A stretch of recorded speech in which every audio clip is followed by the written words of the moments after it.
Hello student, welcome back to the channel. आज हम 23 फरवरी 2026 की most important and selected current affair MCQ पढ़ने वाले हैं, जो कि द हिंदू न्यूज़पेपर से हैं। ये जो एमसीक्यू क्वेश्चन है वो बहुत ही इंपॉर्टेंट हो जाएंगे आपकी कंपटीशन एग्जाम के लिए, क्योंकि यहाँ से क्वेश्चन बन सकता है और एमसीक्यू के साथ में यहाँ पर आपको डिटेल एक्सप्लेनेशन भी दिया जाएगा। तो आप ये कह सकते हैं कि यहाँ पर द हिंदू की 10 मोस्ट इंपॉर्टेंट करंट अफेयर को हम डायरेक्टली यहाँ पर इस लेक्चर के अंदर कवर करने वाले हैं। आप लोग किसी भी कंपटीशन एग्जाम के लिए तैयारी कर रहे हो और आप डेली करंट अफेयर कवर करना चाहते हो तो आप हमारे चैनल को फॉलो कर सकते हैं। सब्सक्राइब कर दीजिएगा चैनल को, साथ ही में अगर पसंद आ जाए तो लाइक जरूर करिएगा और हाँ, अपने फ्रेंड्स के साथ शेयर करना जो आपके साथ प्रिपरेशन कर रहे हो। स्टार्ट करते हैं हमारा क्वेश्चन नंबर 1। क्वेश्चन है, what is the Pax Silica alliance which India recently joined. Bharat हाल ही में पैक्स सिलिका अलायंस में शामिल हुआ है, यह क्या है। यानी यहाँ पर क्वेश्चन पूछ रहा है कि पैक्स सिलिका अलायंस जो भारत ने अभी किया है वो आखिर क्या है। यहाँ पर 4 ऑप्शंस है। सोलर पैनल बनाने का ग्रुप है, सेमीकंडक्टर चिप सप्लाई को सुरक्षित करने का ग्रुप है, समुद्र की सफाई का मिशन है, या फिर परमाणु ऊर्जा का समझौता है। तो यहाँ आपका ऑप्शन बी बिल्कुल करेक्ट हो जाएगा। पैक्स सिलिका अलायंस जो है वो सेमीकंडक्टर जो कि चिप है उसकी सप्लाई को सुरक्षित करने का एक ग्रुप है। चलिए इस पूरी न्यूज को हम समझते हैं। आजकल हर इलेक्ट्रॉनिक चीज जैसे कि फोन हो गया, कार हो गया, में चिप लगती है, जिसके लिए दुनिया जो है वो किस पे निर्भर है, चीन पर निर्भर है। भारत ने अमेरिका और कुछ अन्य देशों के साथ मिलकर यह ग्रुप बनाया, कौन सा, पैक्स सिलिका अलायंस बनाया है, ताकि चिप बनाने का सामान जो है आसानी से मिल सके। यानी हम ये कह सकते हैं कि हमें चीन पर निर्भर ना रहना पड़े। इसमें सिलिका और अन्य खास खनिज जो कि मिनरल्स होते हैं, जो कि चिप बनाने के लिए यूज होते हैं, उसको आसानी से बांटने पर सहमति बनी है। इससे भारत में खुद की चिप बनाने वाली कंपनी जैसे टाटा है तेजी से काम कर पाएंगी। यानी हम ये बोल सकते हैं कि हमें जो चिप बनाने के लिए जो भी प्रोडक्ट्स चाहिए होते हैं, जो सिलिका चाहिए होता है और जो मिनरल चाहिए होते हैं, उसके लिए चीन पे डिपेंड नहीं होना पड़ेगा। और ये जो अलायंस है उसमें जितने भी कंट्रीज हैं वो एक दूसरे को वो जो सामान है, जो मिनरल्स है, वो प्रोवाइड करवाएंगे। तो इसका जो सीधा फायदा होने वाला वो डिजिटल इंडिया को होगा। ओके, आप समझ गए होंगे कि ये कौन सा अलायंस, पैक्स सिलिका अलायंस क्या है और ये किस लिए बनाया गया है, राइट। क्वेश्चन नंबर 2 यहाँ पर है, where was INS Krishna launch recently. हाल ही में INS कृष्णा को कहाँ लॉन्च किया गया है, बॉम्बे में, विशाखापट्टनम में, कट्टुपल्ली चेन्नई के अंदर, या फिर कोच्चि के अंदर। यहाँ आपको ऑप्शन सी कट्टुपल्ली चेन्नई के अंदर इसको लॉन्च किया गया है। अब समझते हैं INS कृष्णा क्या है उसको। INS कृष्णा एक खास जहाज है जो नौसेना के नए रंग रूटों यानी जो कैडेट्स हम बोलते हैं को ट्रेनिंग देने के लिए बनाया गया है। इसे भारत की कंपनी LNT ने चेन्नई के पास कट्टुपुल्ली में बनाया था और यह पूरी तरह से भारत में बना स्वदेशी जहाज है। यानी ये पूरी तरह से भारत में ही बना है और ये जहाज है जो कि लॉन्च किया गया है। ठीक है, अब ये लॉन्च मतलब ऐसा नहीं है कि इसको रॉकेट की तरह छोड़ दिया गया है। लॉन्च का मतलब है कि इसे शुरू किया गया है। इसमें ट्रेनिंग के लिए बहुत ही आधुनिक मशीनें और सिम्युलेटर लगे हैं, ताकि जो आर्मी है, हमारी नेवी आर्मी जो है वो क्या कर सके, परीक्षण कर सके। नौसेना के लिए ये बहुत ही इंपॉर्टेंट, ट्रेनिंग के लिए बहुत इंपॉर्टेंट होने वाला है। ऐसे 3 जहाज बनाए जाने हैं, जिसमें यहाँ पहला यानी पहला कौन सा है, INS कृष्णा। ऐसे ही 3 और बनाए जाएंगे ताकि ट्रेनिंग जो है वो और अच्छे से हो सके। ठीक है, आपको याद रखना है कि ये नौसेना के नए रंग रूटों यानी जिसे हम कैडकस बोलते हैं को ट्रेनिंग देने के लिए, कैंडिडेट्स जो होते हैं, नए जो कैंडिडेट्स होते हैं उनको ट्रेनिंग देने के लिए बनाया गया है।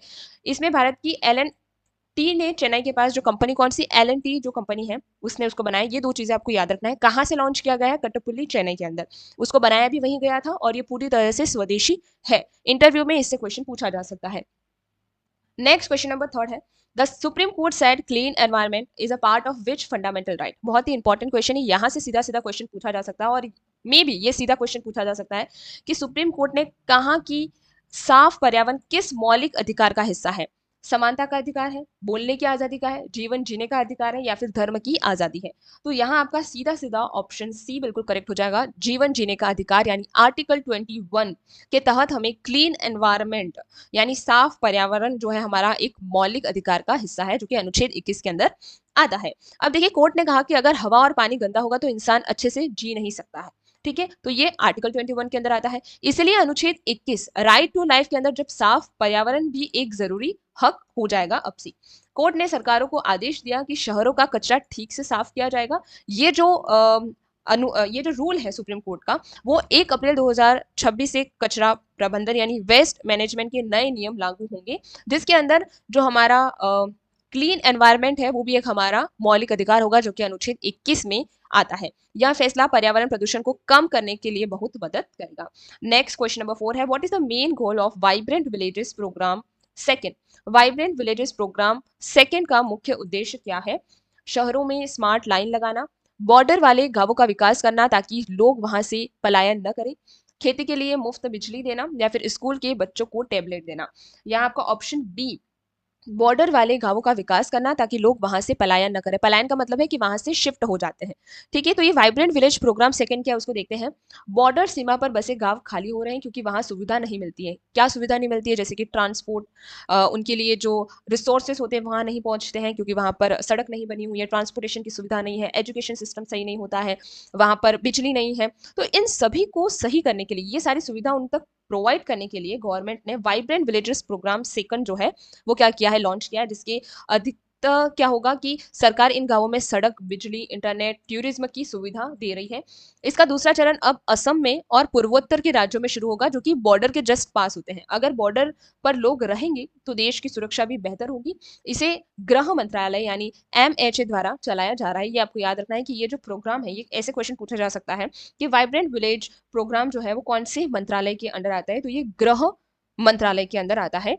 ओके, ये याद रखना। नेक्स्ट क्वेश्चन नंबर 5 यहाँ पर है, which state was recently declare Naxal free by the government? हाल ही में किस राज्य को सरकार ने नक्सल मुक्त घोषित किया है? वो कौन सा राज्य है जो अब पूरी तरह से नक्सल मुक्त घोषित किया जा चुका है? तो यहाँ आपका छत्तीसगढ़, झारखंड, बिहार या फिर तेलंगाना। तो बिहार बिल्कुल करेक्ट हो जाएगा। ऑप्शन सी को हाल ही में भारत सरकार ने पूरी तरह से नक्सल मुक्त डिक्लेयर कर दिया है गवर्नमेंट ने। देखिए क्या है, बिहार में अब कोई भी इलाका ऐसा नहीं बचा है जहां नक्सलियों का कब्जा या डेरा हो। सुरक्षा बलों के पिछले कुछ सालों के नक्सलियों के सभी बड़े अड्डे को खत्म कर दिया गया है। अब सरकार इन इलाकों में तेजी से स्कूल और सड़कें बना रही है।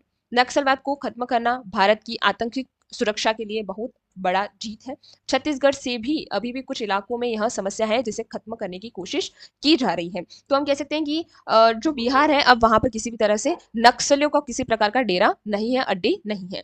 नेक्स्ट क्वेश्चन नंबर 6 है, the new TD vacancy replaces which old vacancy? नई TD वैकेंसी किस पुरानी वैक्सीन की जगह लेगी? कोरोना वैक्सीन की, पोलियो ड्रॉप की, टिटसेन वैक्सीन की, या फिर मलेरिया वैक्सीन की?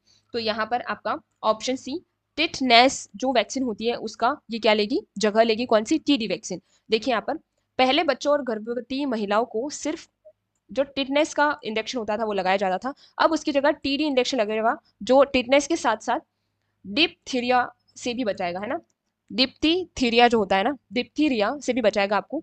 डिप्थीरिया क्या है कि गले की एक गंभीर बीमारी है जो बच्चों के लिए जानलेवा हो सकती है। ये इसको आप जरूर डीप से पढ़ना कि ये कौन सी बीमारी है, इससे प्रीलियम्स में क्वेश्चन पूछा जा सकता है। विश्व स्वास्थ्य संगठन WHO ने इसकी सलाह दी थी। यह सरकार अस्पतालों में बिल्कुल मुफ्त उपलब्ध होगा। कहां पर? सरकारी अस्पतालों के अंदर। नेक्स्ट क्वेश्चन नंबर 7 है, वेयर इज द इटकोरी महोत्सव सेलिब्रेटेड? इटकोरी महोत्सव कहाँ मनाया जाता है? छतरा, गया, पुरी या फिर वाराणसी? यहाँ पर आपका ऑप्शन ए छतरा झारखंड बिल्कुल करेक्ट हो जाएगा। जो इटकोरी महोत्सव होता है वो छतरा झारखंड के अंदर मनाया जाता है। ये क्या है देखते हैं यहाँ पर। इटकोरी एक ऐसी जगह है जिसे हिंदू, बौद्ध और जैन तीनों धर्मों के लोग पवित्र मानते हैं। यहाँ माँ भद्रकाली का मंदिर है और बुद्ध व जैन तीर्थों की निशानियां भी है। यहाँ हर साल यहाँ एक बड़ा महोत्सव होता है ताकि दुनिया भर के पर्यटक यहाँ आ सके। इसे शांति का स्थल भी कहा जाता है। झारखंड सरकार इसे इंटरनेशनल हेरिटेज साइट बनाना चाहती है। नेक्स्ट क्वेश्चन नंबर 8 है, who release the report of apprenticeship drop out in India? Bharat की ट्रेनिंग अप्रिशिएटशिप बीच में छोड़ने वाले छात्रों को रिपोर्ट किसने जारी की थी? तो ये जारी की थी नीति आयोग ने। ऑप्शन बी करेक्ट हो जाएगा यहाँ पर। देखिए क्या है ये, नीति आयोग ने देखा कि बहुत से युवा ट्रेनिंग शुरू तो करते हैं लेकिन 35% छात्र जो है वो बीच में ही छोड़ देते हैं। रिपोर्ट में कहा कि ट्रेनिंग के दौरान छात्रों को मिलने वाला जो पैसा होता है और सुविधा होती है उसको बढ़ानी होगी ताकि वो कंटिन्यू करें। युवाओं को स्किल देना भारत को अमीर बनाने के लिए बहुत जरूरी है। आयोग ने उद्योगों को सुझाव दिया कि वे छात्रों को बेहतर माहौल दें। यह रिपोर्ट आने वाले समय में नई रोजगार नीतियों में मदद करेगी। नेक्स्ट क्वेश्चन नंबर 9 है, the H-125 helicopter factory started in which state? H-125 helicopter बनाने की फैक्ट्री किस राज्य में शुरू हुई है? गुजरात, महाराष्ट्र, कर्नाटक या फिर तमिलनाडु में? तो यहाँ आपका ऑप्शन सी कर्नाटका बिल्कुल राइट हो जाएगा। ये देखिए, यह जो फैक्ट्री है एयरबस और टाटा कंपनी ने मिलाकर कर्नाटका में लगाई है। पहली बार भारत में कोई प्राइवेट कंपनी सिविल, है ना, यानी आम जनता के लिए हेलीकॉप्टर बनाएगी।